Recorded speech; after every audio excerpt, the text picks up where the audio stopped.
Masih ya prosesnya suwe, tapi nek hasilnya menul-menul koyo ngene ya muarem no yo. Teksture iki lho yo lembut-lembut ngono modele atik sarang iki full kabeh. Langsung ke cara bikin yo iki santen 300 ml tak godhog, tak kei godhong jeruk sing diremes, kei serai uyah pucuk ambek setengah sendok teh kunyit bubuk. Iki dimasak karo diudek-udek iki sampai umap yo, bar ngono pateni kompore terus disisihno sik sampai adem. Terus nggae biange yo iki sak sendok teh mipan, sak sendok teh gula. Kayak banyu anget saiki ae terus diuduk-uduk sampai rata, tutup jano 15 menit. Cahno 2 butir telur, tambahi gula 180 gram terus dikocok-kocok sampai rata kabeh.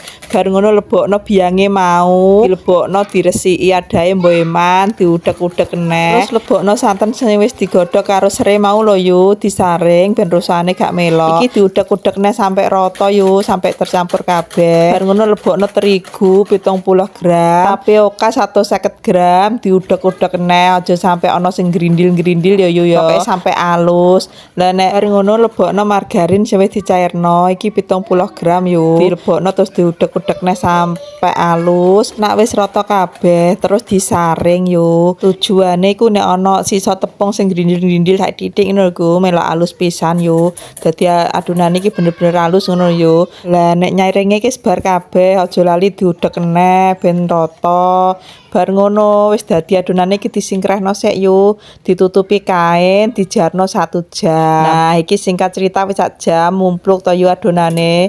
Iki diudekne sampai mudhun adonane, bar ngono panasno cetakan. Sampai cetakane iku mau bener-bener panas ya yo. Pokoke tandane nek dikepyuri banyu ku nyeseng ngono lho yo. Terus masukno adonane mau yo 3/4 wae soalnya iki kok mumbul. Panggang ning api paling kecil, aja ditutup yo ngenteni sik sampai metu sarange. Lha nek metu sarange ditutup jarno sampai atase kumang kering. Nek wis kering ki siap diangkat yo.